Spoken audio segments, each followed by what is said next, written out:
Les habla Rafael Arraiz Luca desde Unión Radio y esto es Venezolanos, un programa sobre el país y su historia.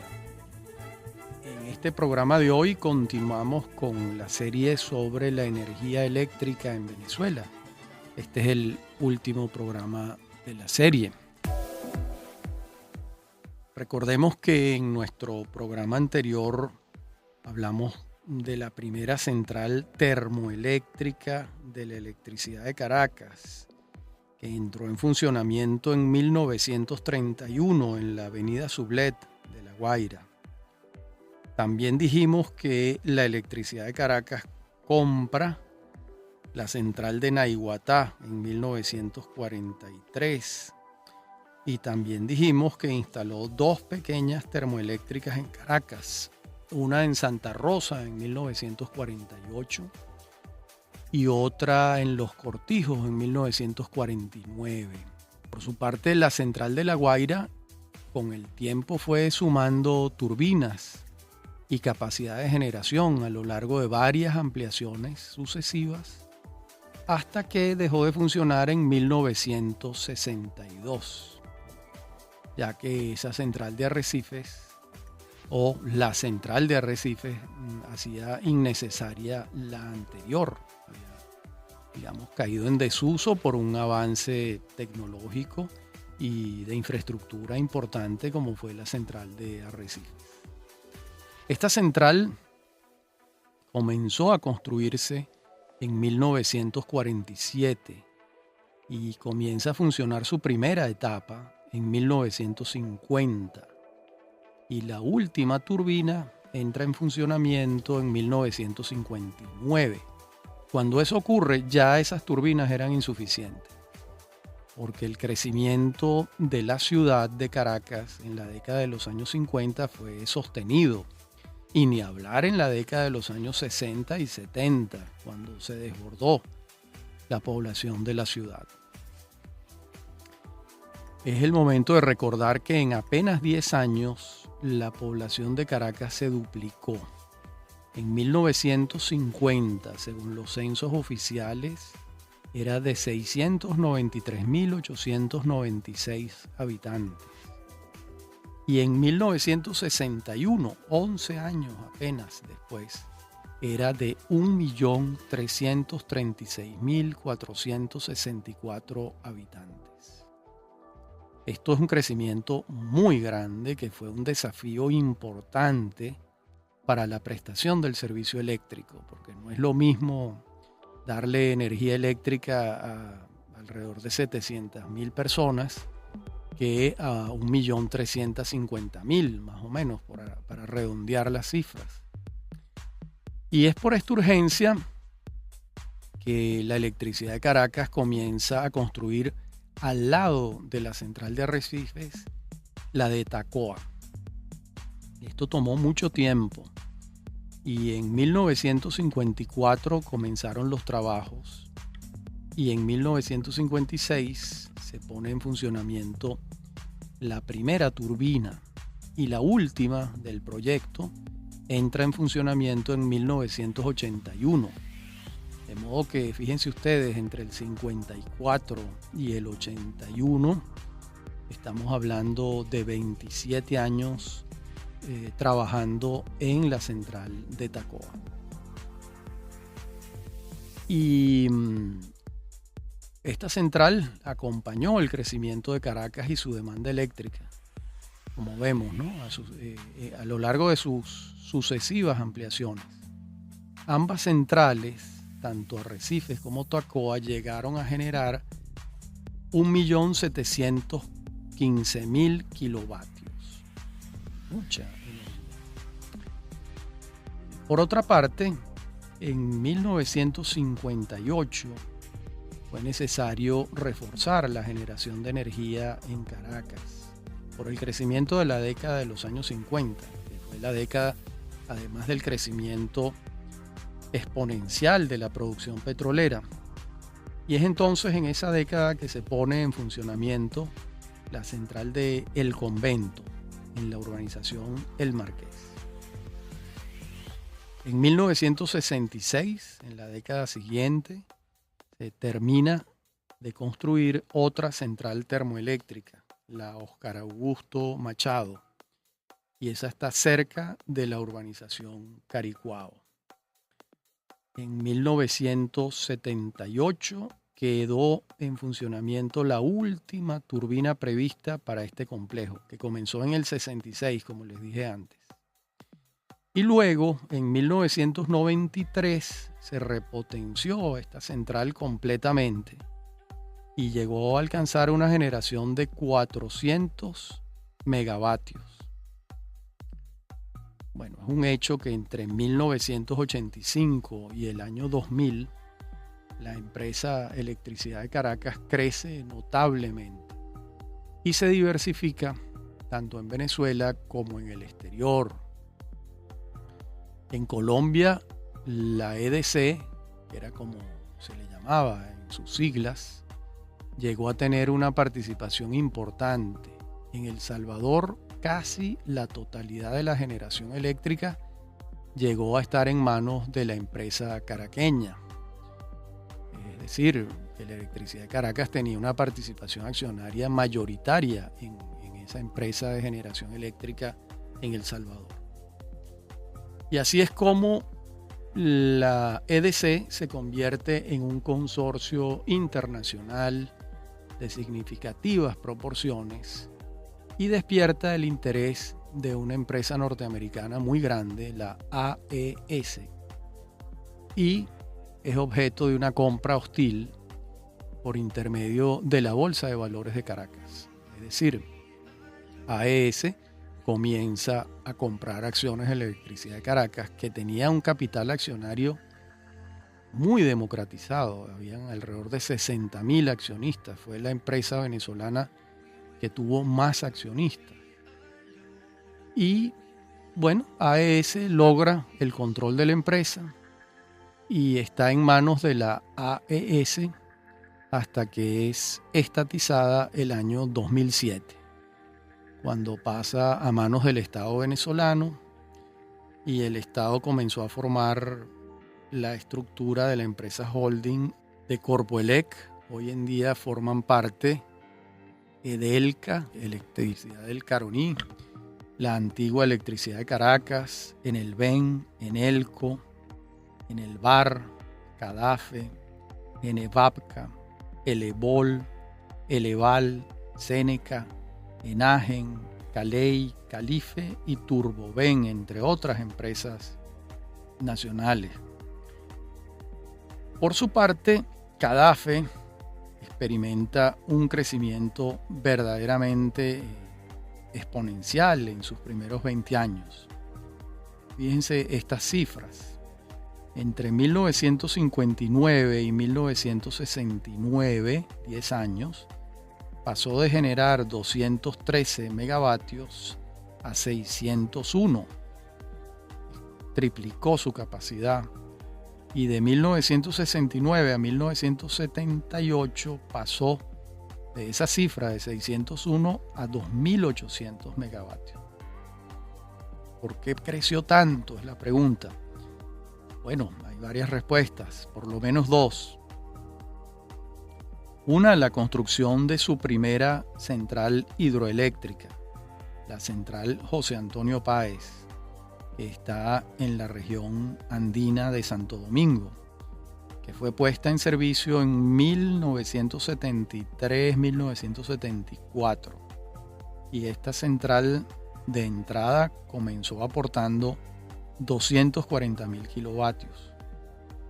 Y luego, la otra razón es la decisión de Cadafe de construir una gran termoeléctrica para abastecer el centro del país. Estamos hablando de Planta Centro, cuyas primeras turbinas comienzan a generar electricidad en 1978. Y la cifra entonces era nada despreciable, 800.000 kilovatios, en el momento en que Planta Centro comienza a funcionar. Hoy en día la situación es muy distinta. A su vez, además de la generación propia de Cadafe, comenzó a comprarle energía a Edelca a partir del año 68. ¿Por qué? Porque en ese año es que empieza a funcionar la primera etapa de la central hidroeléctrica de Guri, que entonces después se llamó Raúl Leoni. Después de la muerte de Leoni, por supuesto. Ya para estos años finales de la década de los años 70, Macagua 1 y Guri aportaban cerca del 70% de la producción nacional de energía eléctrica. Y para 1978 quedaban pocas empresas privadas generadoras y distribuidoras de electricidad en Venezuela. ¿Cuáles quedaban para 1978? La Electricidad de Caracas, la Luz Eléctrica de Venezuela, CALEV, la Electricidad de Guarenas y Guatire, el EGUA, la Electricidad del Yaracuy, la Luz y Fuerza Eléctrica de Puerto Cabello, la Electricidad de Ciudad Bolívar y la Electricidad de Valencia. Todas las otras fueron pasando a manos del Estado a través de compras por parte de Cadafe.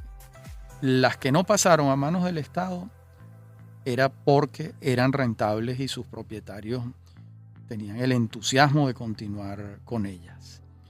En la próxima parte del programa continuamos con esta brevísima historia de la energía eléctrica en Venezuela. Ya regresamos. En breve continúa Venezolanos. Somos Unión Radio Cultural.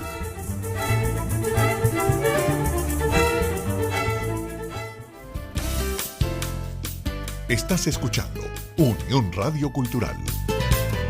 Este y otros programas de Venezolanos los puedes oír en formato podcast a través de Anchor.fm. Para alguna sugerencia sobre este espacio, pueden escribirnos al correo rafaelarraiz@hotmail.com.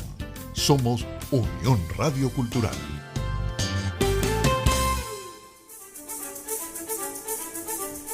Estamos de regreso con Venezolanos.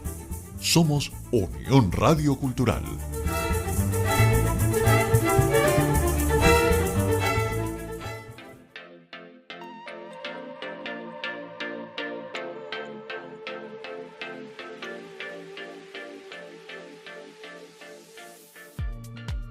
En la parte anterior del programa estuvimos viendo cómo fue el crecimiento tanto de la electricidad de Caracas como de la empresa pública nacional, Cadafe, en las décadas de los años 50, 60 y 70. Es el momento también de hablar de una política eléctrica nacional en ese entonces, que supuso el acuerdo eficiente entre el sector público y el privado. Me refiero a la entonces muy famosa interconexión nacional. ¿Qué quiere decir esto? Pues lograr en un breve plazo que estuviesen conectados todos los sistemas nacionales, tanto públicos como privados. Así se hizo a lo largo de estas dos décadas, las de los años 60 y 70. Y los sistemas que fueron quedando aislados se incorporaron en años sucesivos. Y el territorio nacional, a los efectos de Cadafe, se dividió en tres zonas: occidente, centro y oriente del país. Y generándose la mayor cantidad de energía en el sur, por efecto de las dos centrales hidroeléctricas, Macagua 1 y Guri, en ese entonces. Y en la década de los años 80, pues cada vez hubo mayor demanda y más generación de electricidad, de energía. Esa década de los años 80 fue de grandes avances para el sector eléctrico. No solo se concluye Guri, la segunda etapa, sino que se ampliaron la termoeléctrica de Tacoa, que llegó a generar 1.540 megavatios. Y además se termina de instalar Planta Centro, que para entonces tuvo una capacidad instalada de 2.000 megavatios.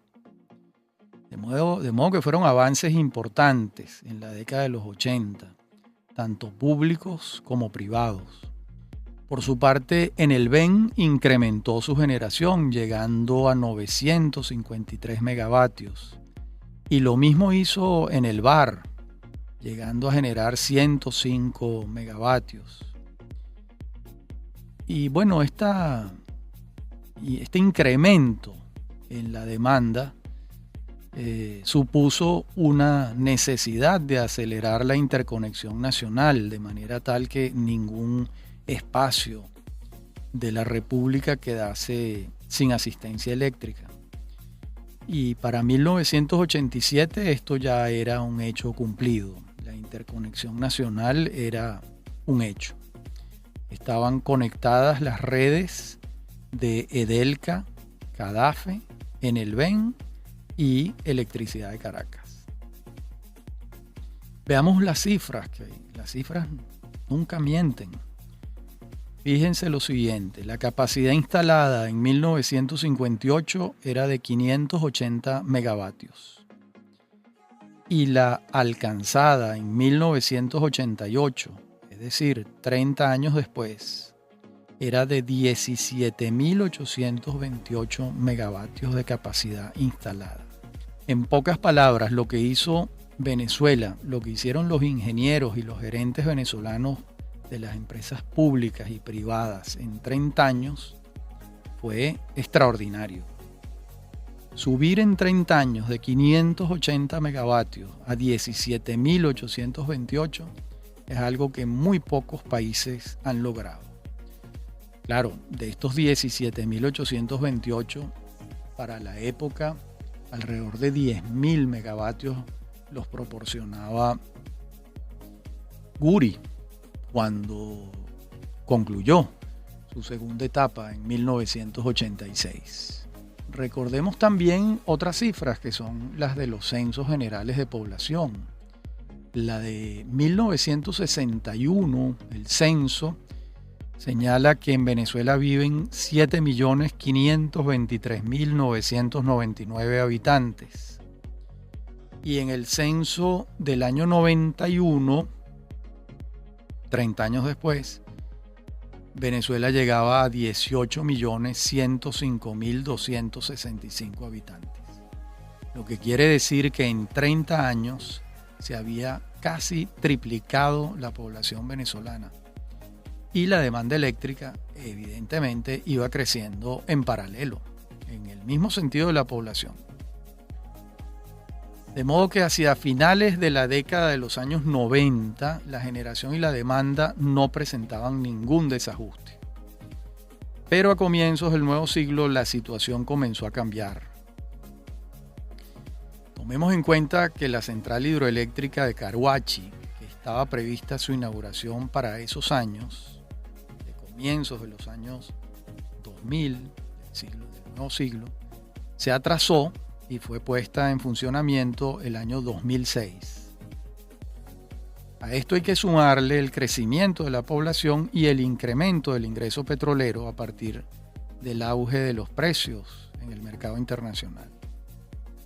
Esos dos factores trajeron como consecuencia un incremento del consumo y un rezago en la satisfacción de la demanda.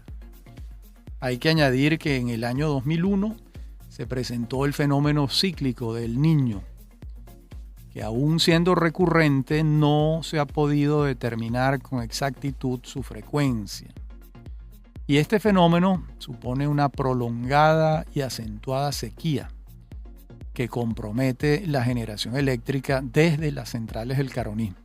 Esto es lo que ocurre en el año 2001, del que venimos hablando, comienzos del siglo XXI.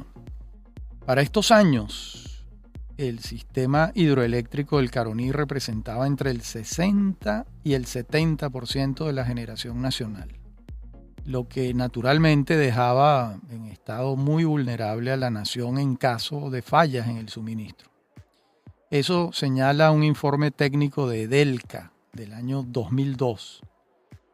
Ese informe afirmaba que el fenómeno del Niño se volvería a presentar y que el país necesitaba incrementar en 1.000 megavatios anuales su capacidad de generación por parte de las centrales termoeléctricas nacionales.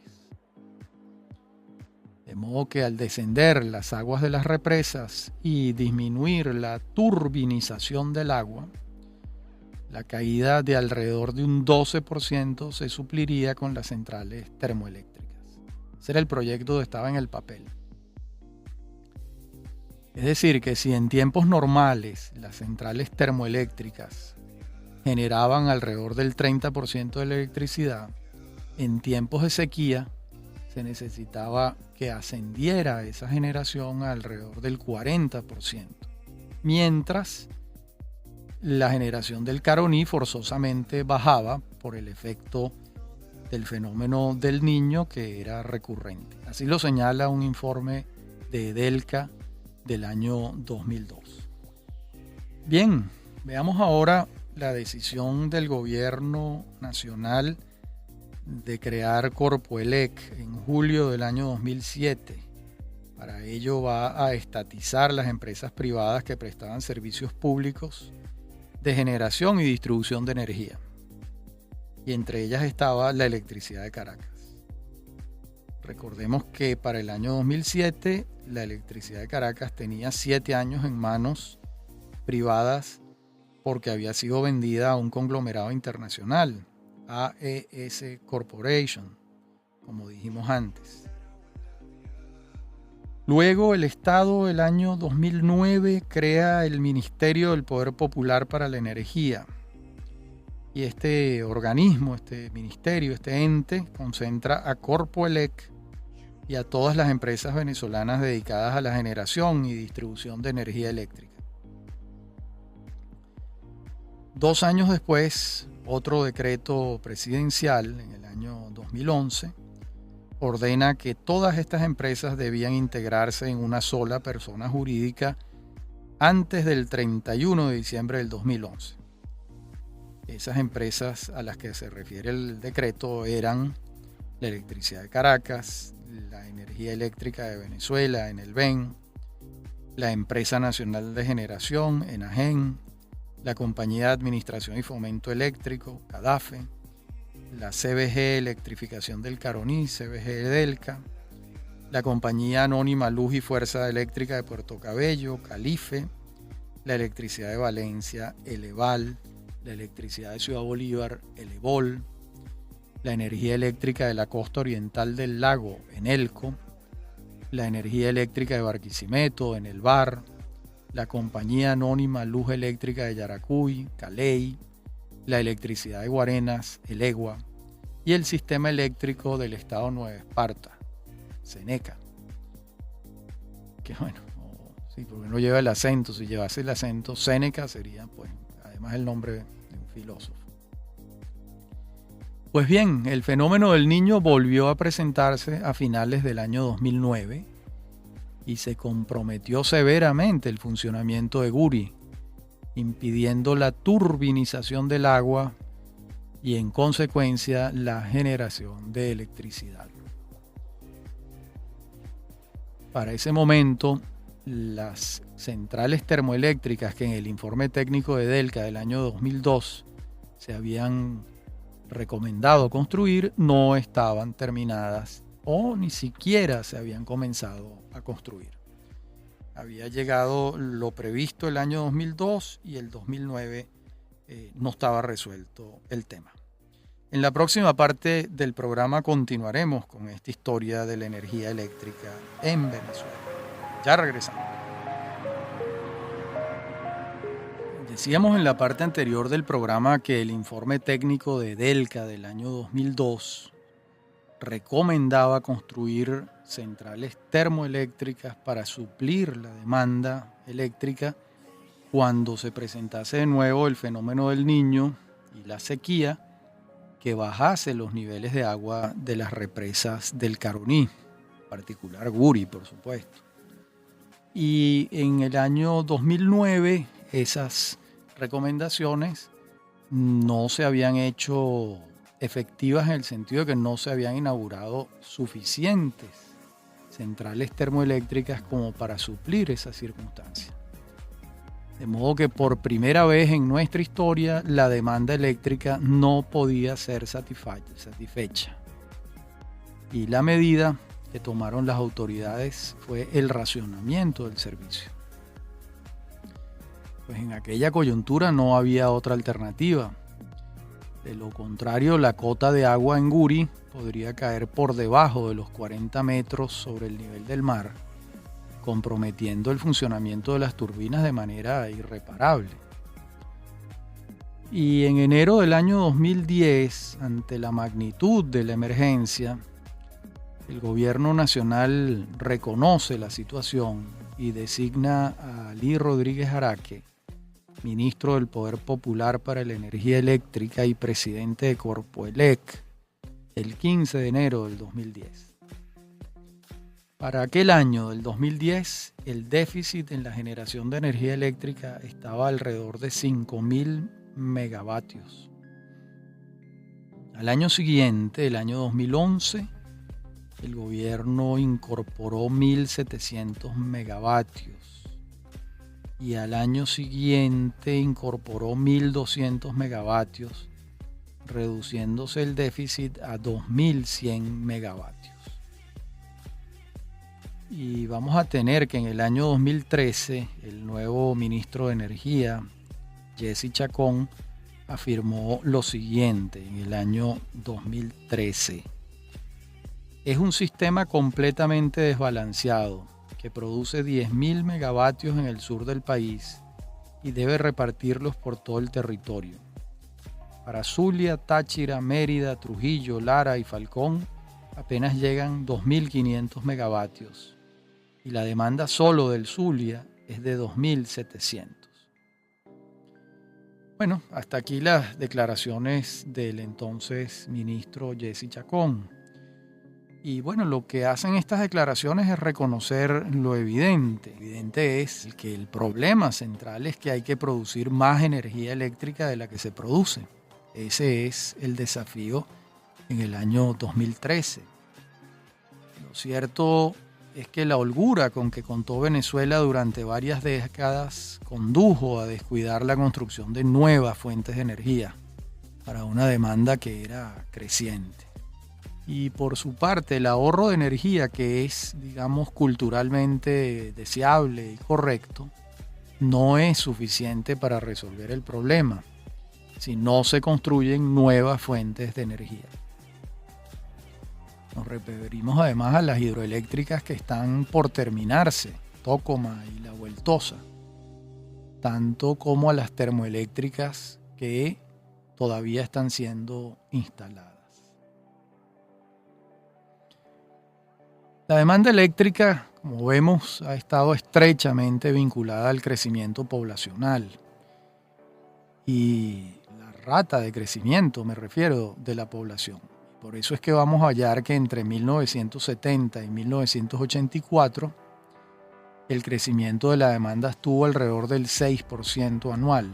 Luego, entre 1984 y 1998, estuvo en el 3%.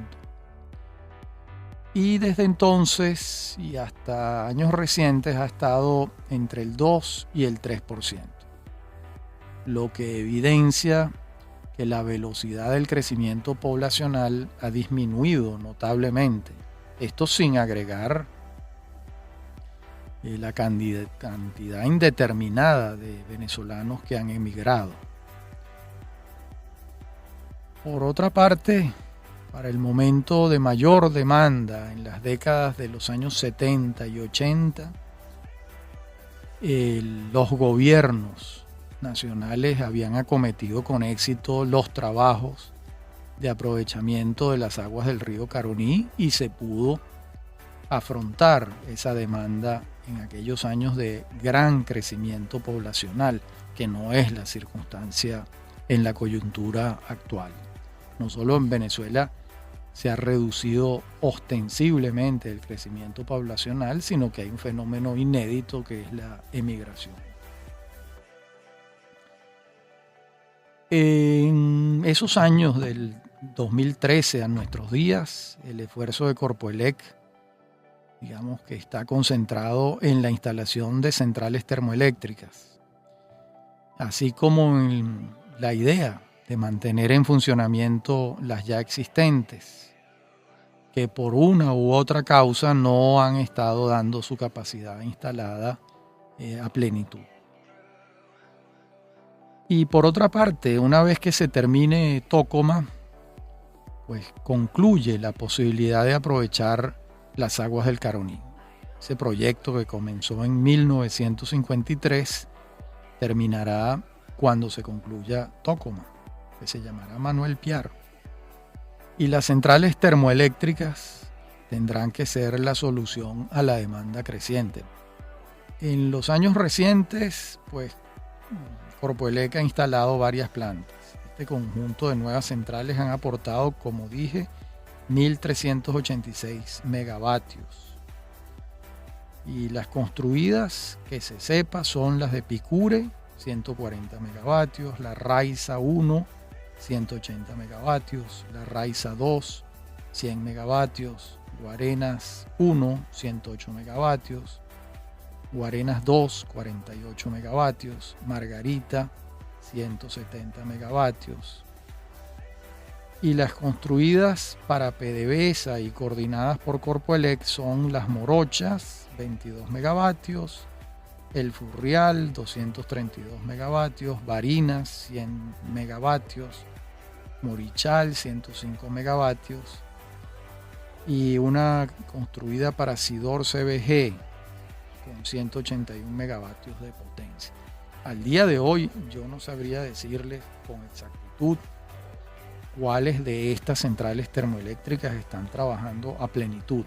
No sabría informarlo, pero esa es la información que obtuvimos en relación con la construcción de las termoeléctricas. Puede incluso que no esté totalmente actualizada. Veamos ahora las energías alternativas distintas a la hidroeléctrica y a la termoeléctrica. Hay una que es la biomasa, y es una posibilidad no explotada en Venezuela, que se centra en aprovechar sustancias vegetales para ser procesadas y convertidas en biocombustibles.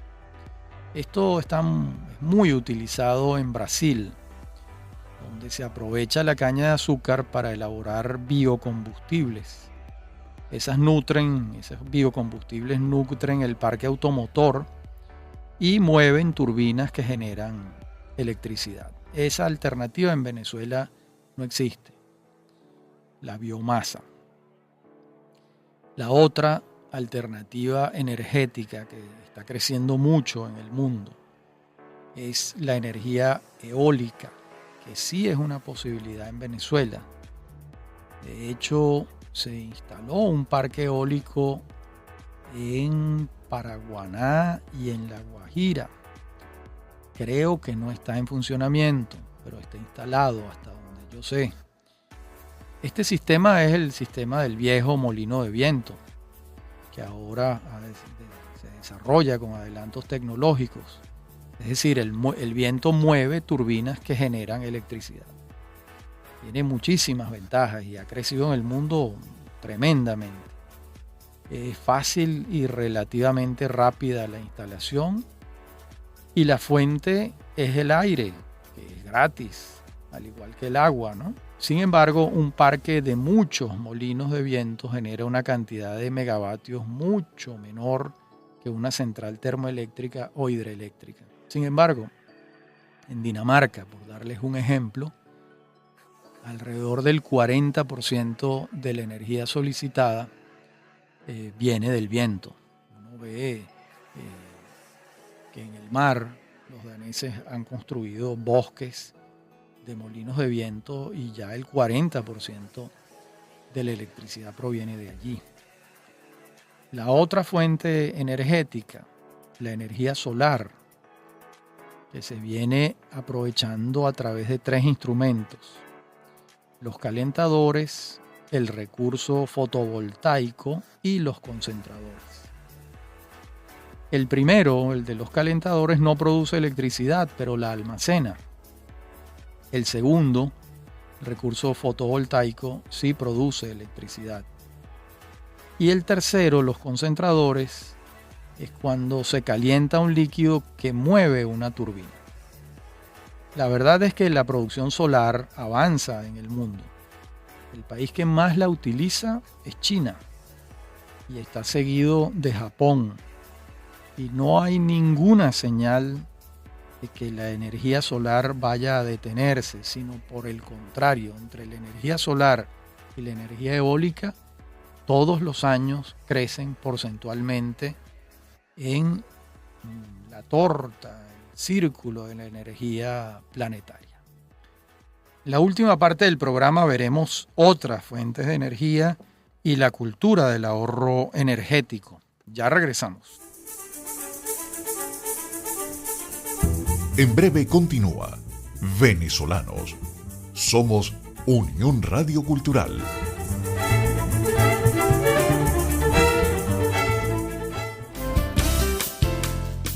Estás escuchando Unión Radio Cultural.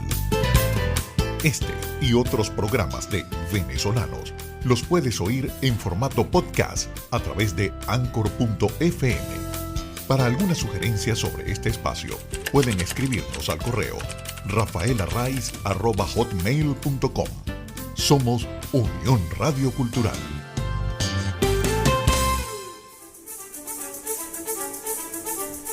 Estamos de regreso con Venezolanos. Somos Unión Radio Cultural.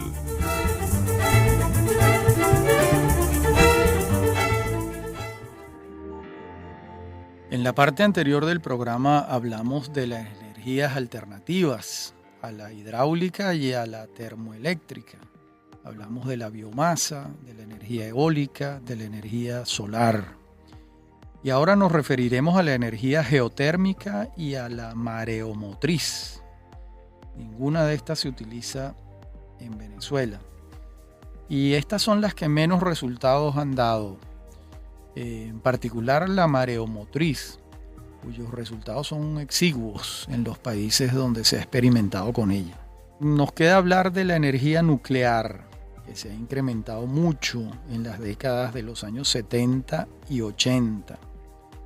Pero los accidentes nucleares recientes, el terremoto en Japón, por ejemplo, que condujo al cierre de la planta Kashiwazaki Kariwa el año 2007, y antes el accidente en la Unión Soviética, en Chernóbil, en el año 1986, han llevado estos accidentes a que muchos países suspendan sus programas de creación de centrales nucleares con fines energéticos pacíficos, por supuesto. De hecho, Venezuela se inició un estudio de factibilidad, pero se suspendió a raíz de los accidentes ocurridos.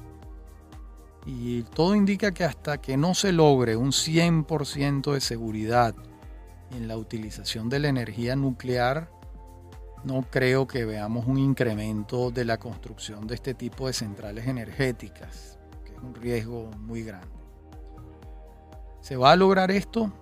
No lo sabemos, pero sí sabemos que Bill Gates financia una investigación a largo plazo que busca este objetivo, es decir, la seguridad total en las centrales nucleares. Si este objetivo se alcanza, 100% de seguridad, pues lo más probable es que el mundo entero instale centrales nucleares, porque son de una inmensa capacidad energética, y si sus niveles de riesgo fuesen inexistentes, pues no habría motivo para no tenerlas. Siempre el hombre está trabajando en la búsqueda de fuentes de energía para el funcionamiento de su vida cotidiana. La tendencia es a que las fuentes energéticas sean limpias y seguras, lo que lleva a que las centrales termoeléctricas a mediano y a largo plazo van a desaparecer, al menos en su funcionamiento con energías fósiles. Y lo que viene ocurriendo todos los años es que la energía solar y la eólica van creciendo en el mundo. A estas fuentes alternativas de energía se suma una cultura del ahorro energético. Y esto también es un factor importante. Y esto se ha adelantado en muchos lugares. Y la práctica del ahorro energético supone un ahorro de tal magnitud en energía que hay muchos autores sobre estos temas que lo consideran una fuente de energía como tal, no porque produzca energía, sino porque la preserva. Las cifras en donde se implementa esta cultura del ahorro energético son tan reveladoras que han ido sumando partidarios y estudiosos de la ingeniería que se necesita para articular el ahorro energético, de la mano con la interiorización de una cultura ecológica. Entonces estamos hablando aquí de dos campos, un campo cultural y otro técnico. Hay un campo que es básicamente pedagógico y comienza en el hogar y en la escuela, es decir, el principio de todo consumo que puede ser evitado debe evitarse. Las luces encendidas en recintos donde no hay personas no es correcto. Los aires acondicionados a temperaturas innecesariamente bajas tampoco. Los cargadores enchufados a tomas de corrientes mientras no están en uso son inconvenientes. Los electrodomésticos encendidos cuando no están en uso no tienen sentido. Hay una lista larga. Lo importante es desarrollar en el niño esta conciencia ecológica sobre el uso de la electricidad, que luego se vaya a manifestar en el adulto. La otra práctica valiosa se ha utilizado mucho en Europa, que es la de las luces encendidas por un tiempo determinado. Un ejemplo ilustrativo es el de los pasillos. La luz se enciende cuando está siendo transitado el pasillo. Cuando no hay nadie, se apaga.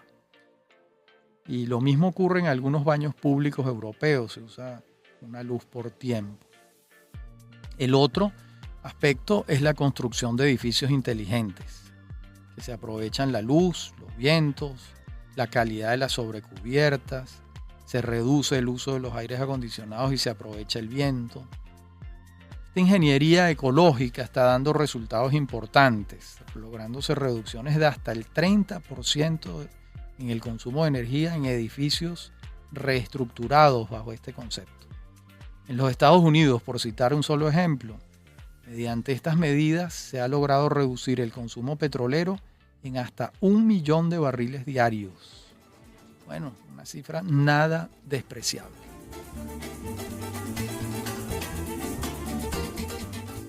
Muy bien, hasta aquí nuestra breve serie sobre la energía eléctrica en Venezuela. Esto es Venezolanos, un programa sobre el país y su historia. Y habla para ustedes Rafael Arraiz Luca. Y me consiguen en mi correo electrónico, rafaelarraiz@hotmail, en Twitter, @rafaelarraiz. Me acompañan en la producción Inmaculada Sebastiano y Fernando Camacho. Y en la dirección técnica, Fernando Camacho. Hasta nuestro próximo encuentro de Venezolanos, un programa sobre el país y su historia.